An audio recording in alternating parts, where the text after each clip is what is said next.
It happens to thousands of people. According to Spanish law, even if the bank keeps your house because you can't afford it anymore, if it has lost much of its value, you still owe the bank the rest of the outstanding debt.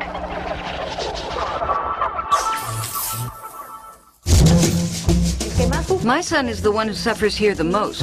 My son, who is underage, who's in school, my boy, is now psychologically sick, and I'm psychologically sick too. Tomorrow we will do whatever is in our power to prevent and publicly report the injustice of this financial terrorism. There was additional debt, the debt of her husband, her ex-husband. And it seemed that Victoria would have to foot the bill for everything, you know? I want alternatives. I don't want anything as a gift. That joy's lost. It's terrible. Gone. It's terrible. The locals here don't have a dime. I mean, the evictions thing, and the fact that this is a neighborhood with the highest rate of evictions in the whole of Spain, is being noticed a lot in the local businesses. I mean, a lot. Well, I don't feel guilty. They're the culprits, the notary and the bank manager, who knew perfectly well that with the payrolls that I presented, I wouldn't manage to keep paying for even 1 year. They knew I wasn't going to be able to pay the mortgage. What's your problem? It's a problem with the mortgage. It's a lot of money. I can't pay it. Okay.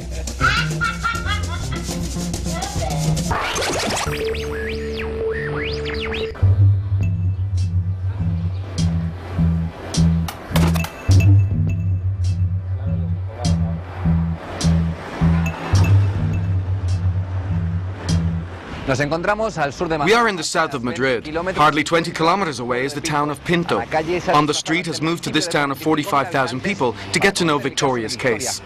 Tomorrow, she and her young son could be evicted from their home. She came to our country in 2004 from Peru. A year later, she signed a mortgage loan with BBVA. In 2010, she lost her job. She stopped paying, and now the financial institution demands payment of a debt of 246,000 euros. The bank refuses any kind of negotiation. I want them to give me alternatives at least. I don't want them to give me anything as a gift. I don't want... As the bank manager told me, this is not a charity. If you're looking for a charity, go to the Madrid Public Housing Institute. That's the ironic answer the director gave me in front of all my May 15th fellows. She told me if I wanted social housing, I should go to the IVIMA and apply there, but that they were not social workers. I said I'm not begging. I'm telling you that you are condemning me to debt. Now that you're taking away my house, well, eliminate the debt and that's it. The bank is also ignoring the family situation. Victoria lives with her son. He is underage. He is now in the middle of exams, and the events he is experiencing are affecting him.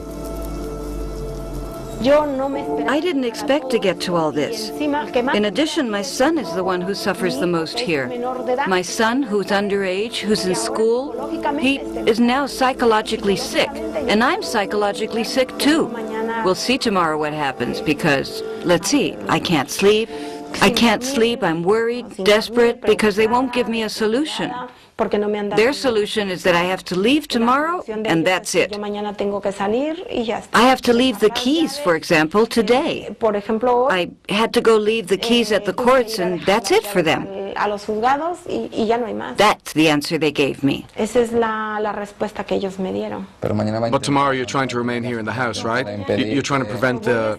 I'll try. I'll be here. The May 15th guys will be with me, and I really thank them. I really thank all the 15M guys who care, who are there, who are helping me.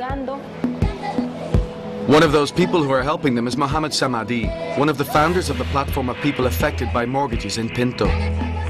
We went with him to the branch office where Victoria purchased the mortgage. And how was it? Well, I find this a difficult task, since we're fighting against a shark, a financial empire, which is an outlaw. It does whatever it wants, and the political powers are complicit in the situation. They don't curb it. They can't control it. They can't watch over it, can't force it to do anything. And that's all. We're in a battle of David against Goliath, more or less. We have tried to talk to the bank manager, but she didn't want to receive us. The possibilities of an eviction taking place grow by the minute. Tomorrow we will do whatever is in our power to prevent and publicly report the injustice of this financial terrorism. I repeat, this is financial terrorism, consented to by the political powers, which are two sides of the same coin. The political power and the economic power are two sides of the same coin, called the coin of the financial crisis, which has led this country, Spain, into social breakdown and economic bankruptcy. We, as free citizens, we can't allow this injustice, this humiliation, this crushing of the people. We will be ready for the fight, as they say, to stop and prevent this injustice.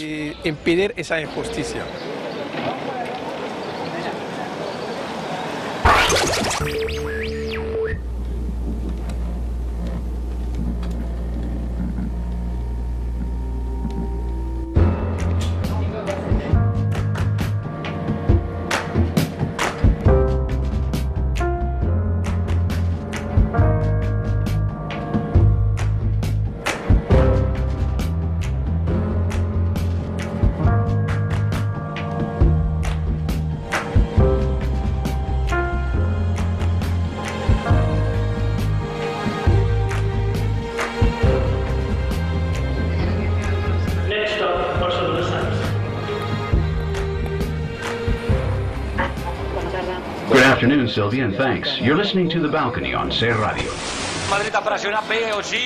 Real Madrid is putting on pressure. Ozil in front of the penalty area. He looks past the ball to Benzema. Benzema holds on. He looks for a shot. Benzema may score a goal. Benzema may score a goal.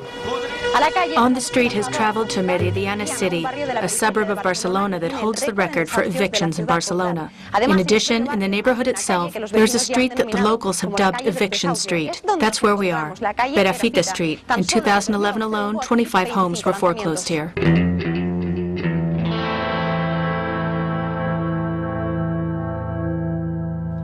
Let's meet Filiberto Bravo, president of the Residents Association of Maridana City. Filiberto has lived here since the neighborhood was built 40 years ago, the same length of time he has been in the association. He looks back and cannot remember a tougher time. He has to see the suffering of his neighbors firsthand. It's been really bad because, well, right now, there's been as from the year 2000 and something, there was growth in the neighborhood. I mean, it was noticeable. From 2008, there was a decrease that, well, involves more than 300 families who have already left the neighborhood. Due to evictions? Due to evictions, due to job losses, and then when they lose their job, they lose their apartment too. And when they lose the apartment, they manage to survive, some of them, through their families. Others return to their countries. What about you? What are you doing in the Residents Association of Maridana City? Are many people coming to ask you for help? Well, quite a lot. I mean, we have this book.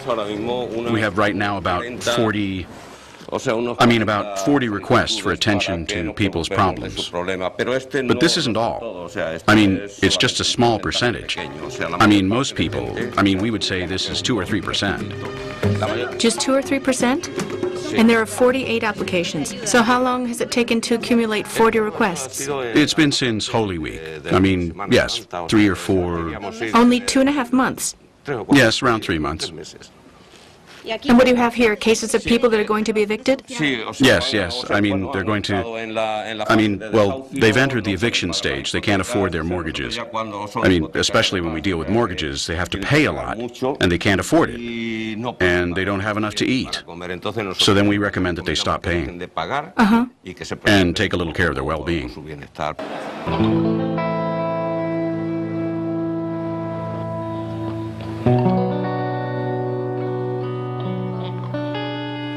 I see this case, for example. She says, I have an apartment with a mortgage. The mortgage is 1,400 euros per month. Yes. But the only income I have is unemployment benefits of 416 euros. It's just not sustainable. No, the truth A is... mortgage of 1,400 euros. Yes, I In mean, comparison with an income of 426 euros. We reached here. Look here. If we take into account the kind of apartments in the neighborhood, there are apartments of around 50 square meters, which were sold at up to 300,000 euros. It happens that here we've had mortgages, well, this is 1,400 euros, but we've had mortgages of almost 2,000 euros. Billy, can we say that evictions are becoming an endemic malady in Maridana City? Well, I mean, it is an endemic malady. It isn't becoming one. It has already become one. It's already here. I mean, right now, I mean, well, we've lost, as I say, that joy in the streets where there used to be children, there used to be, I mean, that's gone, it's lost. Right now, well, if you see the neighborhood, it seems quite lonely because really the people, well, they've gone. There's not, also that joy is lost. It's terrible. I mean, it's terrible.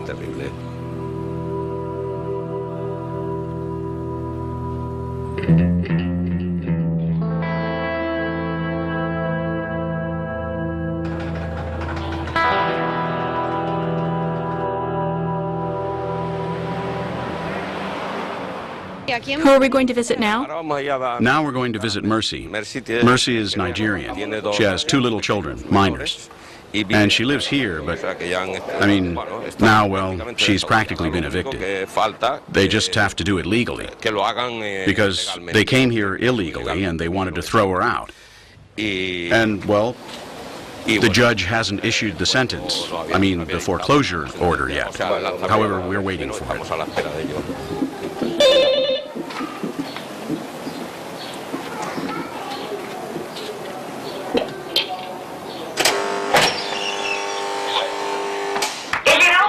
Yes, it's open. Mercy and her husband Lucky have lived in Spain for 11 years. Their 2 children were born here. They haven't been paying their mortgage for months because they don't have jobs. So in short, they may go on to swell the ranks of evicted people in Maridana City. Look, the cats. What's your problem?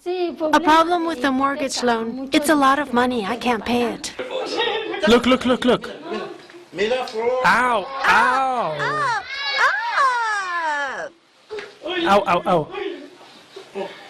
Come on, you want to take a picture? To purchase this flat of 49 square meters, they took on a mortgage of 160,000 euros.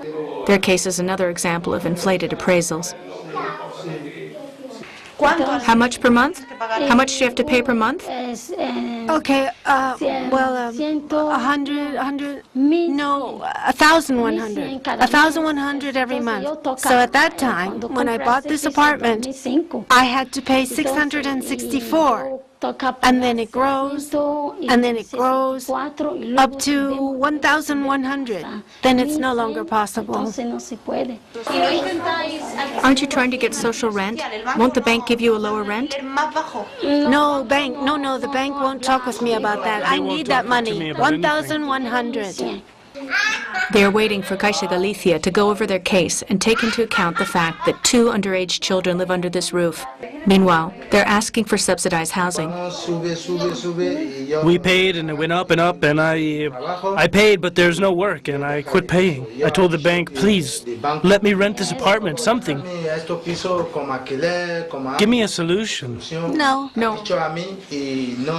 They told me no, there's no solution because there's no solution, and just leave. He tells me I'm out on the street. No. I have 2 children. I can't live on the street. That's the problem.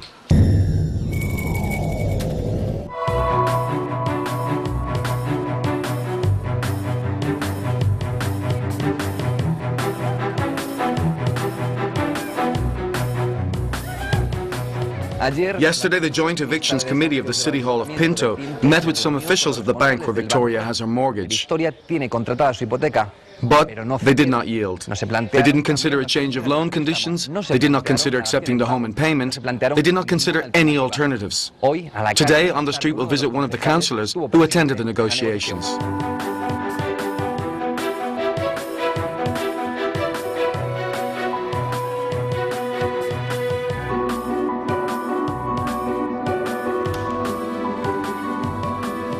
Hello. Good afternoon.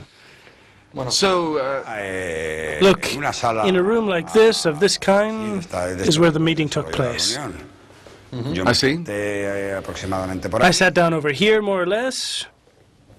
Beside me, the representative of the Socialist Party. In front of me, the representative of the Union, Progress and Democracy Party, and the platform of people affected by mortgages and the affected person. Okay. Here on my left, the first deputy mayor from the Popular Party.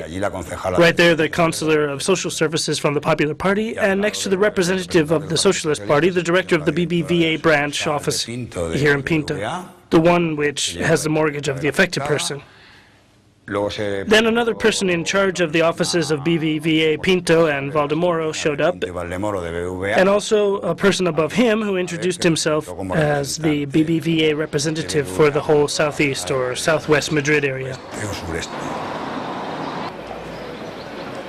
I, for one, and some more people from the committee, we got the impression that it was not only Victoria's mortgage that was on the table, but also another additional debt on the part of her husband, her ex-husband. And it seemed that Victoria was going to have to pay the piper for all of that. Despite the many requests made by all the political forces, because it was unanimous, and by the platform of people affected by mortgages, which is also present on the evictions committee, I mean, all of us were pushing in the same direction. But the position of the bank did not budge an inch. Pinto City Council is one of the few that does its utmost to get good results for its citizens in cases like this. This local administration has created a joint evictions committee to help the most disadvantaged people in their fight against the banks.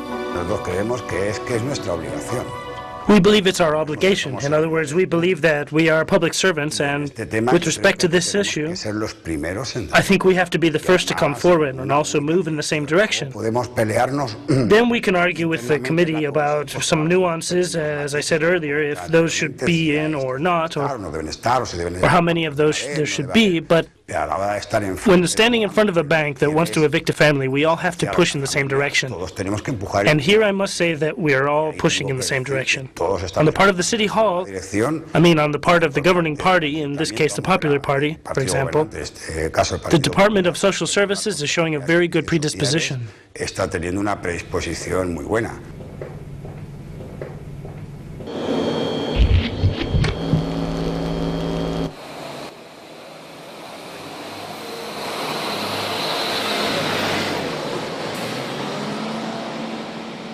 The construction of Maridana city began in 1972 at the foot of the Golsadora Hills. This plot of land was planned to become a cemetery, but it finally ended up harboring large housing blocks. For years, it was the target of speculative development and was a destination for immigrants. It was and is a working-class neighborhood that exudes humility, but at least it had a certain liveliness. If the predicted evictions are executed, adding to the 300 evictions already carried out, Maridana City will lose 1,500 residents, a chronic disease that already affects one of its main engines, commerce. Jose runs a small shop, and he has hardly sold anything this month. In July of this year, the worst year in history. I will have been here in this shop for 12 years, and this is the worst. The locals don't have a dime.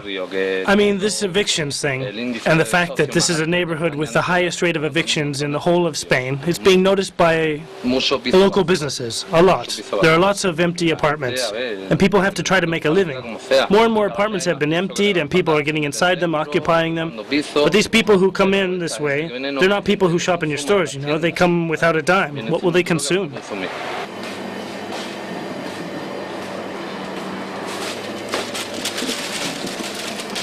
One loaf of bread. Veronica works in the bakery next door, and her problem is exactly the same. How much is it? A lot of people have left.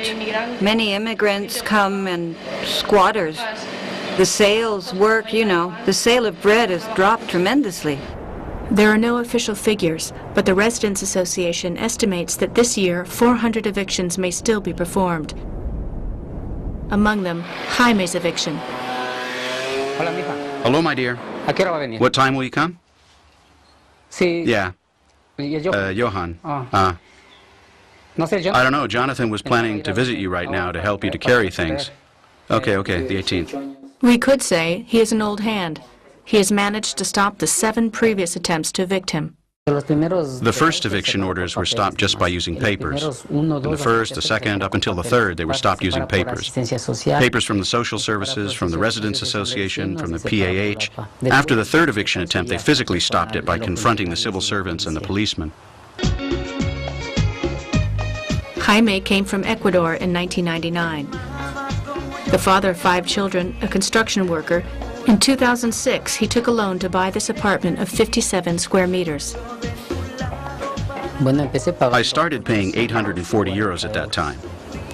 At the end of the year, I was already paying 900 and something. The following year, it was up to 1,000, 1,100, 1,200.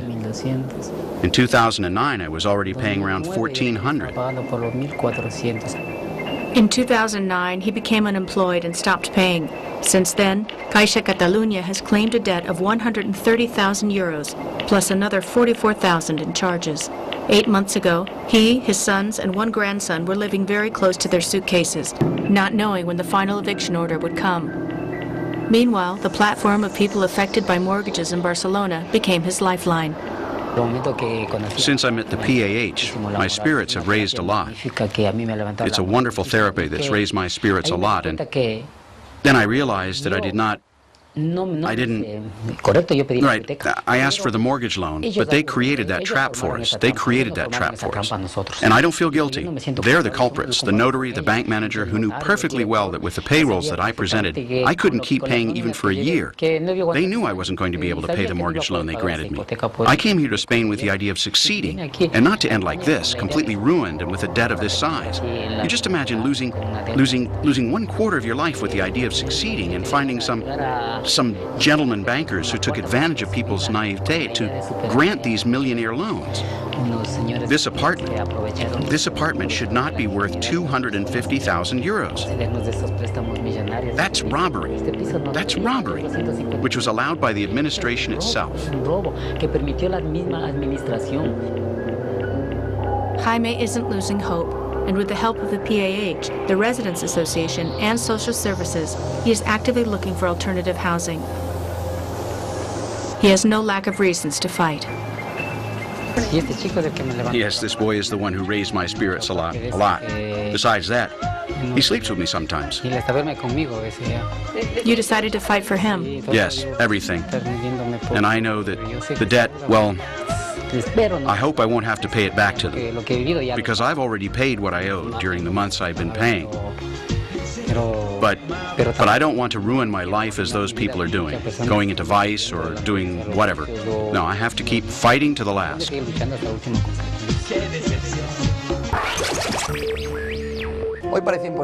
Today it seemed impossible that something good might happen, but Victoria has awakened with good news.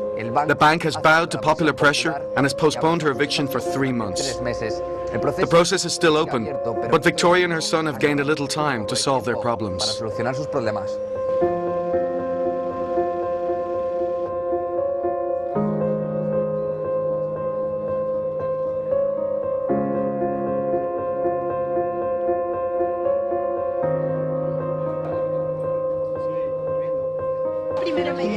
Yes, they phoned me first. They phoned me Yes, and because they it's told weird me that they should call you at 10 o'clock at night. No, but even the Seems lawyer like- said the same thing to her. He said, this sounds fishy, as if they are trying to trick us. In fact, I spoke to her and said, no, this seems to be a hoax. And after a while, our colleague said, yes, I have talked to the lawyer. And I Yes, said, buddy, there's something here that doesn't, there's something and we here didn't that want to doesn't publish seem anything right. because we said can't to each other, stop well, it. come on, what if we call it off and find ourselves alone? If there are people, we stop it, but if there are no people? Javi, I'm Danny, an MIA council member. Listen, just one question. Yes? If an eviction order is stopped during the night, it's likely that if we go to the court now, they still won't have any knowledge of all this, am I right? No, they called. I was just telling her exactly that. BBVA's lawyer has called me and they have already let the judicial committee know. Right now, they're at the court. It was postponed. Great. So the judicial committee, let's see, it knows already. They already know. Right. They didn't know last night, but they do now, 5 minutes ago. Okay. Victoria gained 3 months of calm thanks to the fight. She and her companions went to the bank to protest on the last day, and this pressure has forced the financial institution to give the family a break. And I see that we are achieving some things. We don't have to remain silent. We have to show it. We have to bring to light things that we have. If we have the mortgage problem, we have to talk and say what is happening to us. Because if we go to the bank and they ignore us, as they did to me, till I went with backup, they didn't care about me. However, when I went there with backup, they started to pay attention to me. So, where are we? There's no way to talk to these people. If those at the top don't listen to us, then those of us at the bottom will be there to make them listen to us, especially with actions such as this, which, to be honest, although they require a lot of effort and quite a few disappointments, in the end you realize that they are worth doing because you can achieve things. At the end of this day of surprises and good news, we went to the court with Victoria. There, they confirmed that the eviction was postponed.